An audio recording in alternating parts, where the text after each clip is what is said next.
Здравейте и добре дошли. Welcome to the module of Health-Centric Urban Policy and Planning. I come from the city of Sofia, a settlement that emerged in ancient times around a spring of mineral water, which people valued for its healing effect.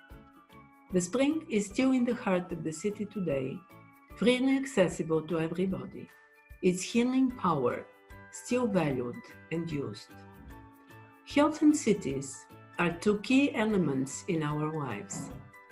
They're also two central topics in the global debate about the future of mankind on Earth.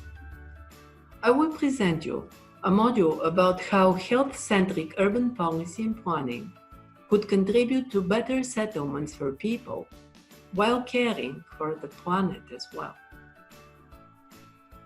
From the individual's perspective, health is a basic precondition for self-realization, working, loving, enjoying life, and striving for physical and spiritual development. Public health is also of key importance from the societal perspective, as it provides for the long-term functioning and resilience of society. That is why health was included among the 17 Sustainable Development Goals in the United Nations Development Agenda 2030 as Goal 3, ensure healthy lives and promote well-being for all at all ages. Cities are the driving engines of civilization. They enable material and intellectual production and exchange, power relations, culture and education, creativity, and so on. In doing so, they are continually growing as they attract people with the promise for well-being and with a variety of life choices. In 2018, more than 4.2 billion people worldwide were urban inhabitants, which was about 55% of the global population. Although urban systems hugely vary in terms of history, cultural background, and economic role in regional and global processes, all contemporary cities are complex socio-spatial systems. Their functioning requires enormous amounts of energy and resources, and their ecological footprint spreads far beyond their physical boundaries. The urban process brings important social and economic benefits, but also often results in spatial inequalities and increased vulnerability of certain groups in the city, social, ethnic, age, etc. That was the reason to include building sustainable cities and communities as Goal 11 in the United Nations Development Agenda 2030, with the imperative to make cities and human settlements inclusive, safe, resilient, and sustainable. The search for better understanding the impact of modern urban environments on human health was initially motivated in the mid-19th century when the physician John Snow related a cholera outbreak in London to a contaminated public water pump. The Chadwick Report on the sanitary condition of the laboring population in Britain led to the Public Health Act of 1848 and served as the foundation of disease control through planning-related initiatives such as sewage and garbage collection. Thus, modern urban planning evolved from the need to control disease in the industrial towns of the 19th century. As scientific knowledge developed, planning was also entitled with the responsibility for ensuring that living quarters had adequate light and ventilation, and more recently, for minimizing exposure of toxin, noise pollution, and others. The estimated development challenges in the late 20th century made the disciplines of urban planning and public health, which once shared a common origin, to rediscover each other and join efforts to effectively face the complex human health risks and challenges of today. Since 1970s, all actors in the global political process for environmental protection and sustainable societal development have eagerly tried to conceptualize health-centered action from a broader perspective. In 1978, the Alma Ata Declaration stood in support of the core principles of the Health for All concept: equity, community participation, and intersectoral cooperation. In 1981, the World Health Organization introduced the Health for All strategy, stating that health is to be brought within the reach of everyone in a country. Health indicated here the personal state of well-being that enables a person to lead a socially and economically productive life. In 2013, the Helsinki Charter promoted a public policy approach entitled Health in All Policies. This approach seeks for synergies in avoiding harmful health impacts and requires improved accountability of policymakers for all health impacts at all policy levels. The key role of cities in achieving the goals of the Health and global policies was comprehensively outlined by the Health Cities program of the World Health Organization, initiated in 1986. The program regards the healthy city as one that is continually creating and improving those physical and social environments and expanding those community resources which enable people to mutually support each other in performing all the functions of life and developing to their maximum potential. Being a healthy city does not depend here on the existing health infrastructure, but upon the city's commitment to improve its environment and its willingness to forge the necessary connections in political, economic, and social arenas. The Health Map of Human Settlements, adopted by the World Health Organization in 2012, illustrated the complex way in which a variety of social, economic, and environmental factors interact today with considerable impact on human health through the built environment. Phase 4 of the European Healthy Cities program included healthy urban planning as one of the main themes for all member cities to develop. 3 levels of integration between health and urban planning are distinguished by the program. First level, recognition of the essential life support role of settlements, provision of shelter, access to food and clean water, fresh air, and effective sewage treatment. Second level, recognition that many facets of settlement planning and design affect health and well-being. And third level, planning for health and well-being becomes a fundamental purpose of plans at local, city, and regional levels. Although differently organized in different countries because of their specific historical paths and cultures, urban planning is generally nowadays a policy sector expected to balance human activities in space through regulating land and resource use, infrastructure development, etc., thus contributing to efficient functioning of the urban systems.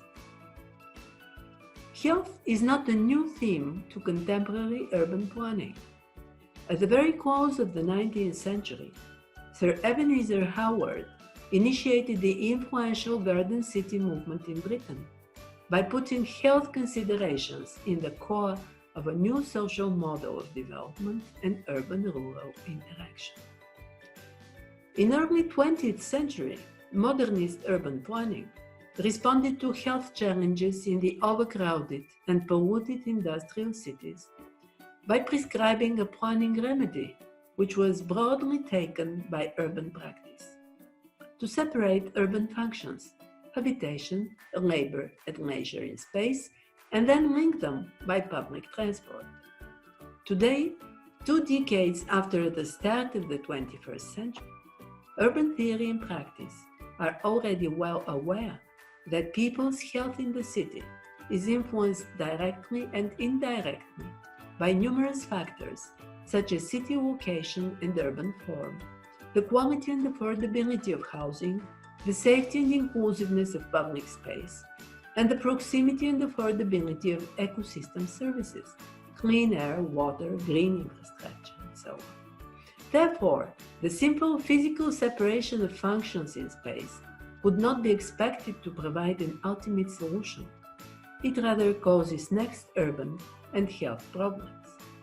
Instead, urban planning could contribute to human health in many ways through influencing urban morphology, street pattern, density, and typology of buildings, the location, variety, and quality of homes, the amount, type, and quality of public spaces. It could also motivate or hamper inhabitants' healthier behavior and way of life, physical activities, mobility patterns, and social interactions. Modern planning and governance systems still learn how to develop and manage the urban environment in a way that would be more beneficial to human health. Current planning activities try to decrease negative impacts on health by controlling pollution in the city, yet often unintendedly also contribute to many kinds of pollution. For example, under a prevailing car-centric culture, planners' concerns largely focus on issues of traffic control, parking regulations, and pavement standards, with minor or missing sensitivity to factors influencing people's way of life, mobility culture, and transport preferences. The changing philosophy of contemporary urban planning responds to the understanding that the urban process is not a linear one, but rather the result of multi-level interaction concerning individuals and families in their homes with their specific needs and strivings, but also with their free will, personal responsibilities, and behavioral choices. Local communities in the neighborhoods with shared culture, memories, values, diverse economic activities, and way of life, which result in specific interactions of competition and collaboration and use of urban space. The whole socio-spatial urban system, with its physical elements, natural and man-made, economic activities, cultural and educational institutions, all influenced by urban policy through active regulations, decision-making process, planning and management tools and procedures, and by a much broader set of regional and global interactions. Newly emerging urban challenges have been identified, although not fully conceptualized yet by planning theory and practice. For example, the ones related to climate change and more recently, the COVID-19 pandemic. There are also regional peculiarities we need to explicitly regard and carefully study. For example, the ongoing societal transformations in Southeastern Europe have also resulted in increased social and health vulnerability of large groups. Effectively upgrading the national planning systems in the region to incorporate health considerations would provide a chance to efficient health-centered planning and to practical action for health equity. As the world and its problems become more complex, planners need to be better equipped to deal with complexity. A major conceptual challenge of addressing health in the planning field is related today to introducing a new planning paradigm, replacing a closed system, linear, static, and fragmented, aligned with traditional aspects of planning that attempts to control the physical urban environment, with an open system which considers the whole as greater than the sum of its parts, and aims at in creating a dynamic balance, adaptability, and flexibility in a constant state of flux. If health becomes a principal value in an open planning system, the root causes of identified health problems will be addressed instead of seeking for remedial solutions. The planning process also needs adequate instruments to address complex urban challenges, including health-related ones. The geographic information systems are already implemented as an effective tool in support of healthy planning. GIS-based analysis have proved to be helpful in identifying linkages between the spatial characteristics of the urban structures and the inhabitants' distribution in space, behavioral modes, and health status. Policy decision-making is thus informed about the location of potential health inequalities and environmental risks stemming from planned development and interventions in the city. To conclude, while societies are striving today to achieve the Global Sustainable Development Goals, we all face challenges directly affecting our health and life prospects, which require immediate action. It is therefore urgent for urban planners to understand that their decisions have both intended and unintended consequences, with important long-term impacts on human health. There are techniques and skills that planners need to master in order to effectively contribute to building healthy and resilient neighborhoods, towns, and cities. To be able to build today healthier cities for tomorrow, we need to go beyond the limits of the physical planning tradition and involve broader societal knowledge and skills in the urban planning domain. Following a holistic, open system approach and continually working with people and communities are key success factors in the process. Thank you for attending the module.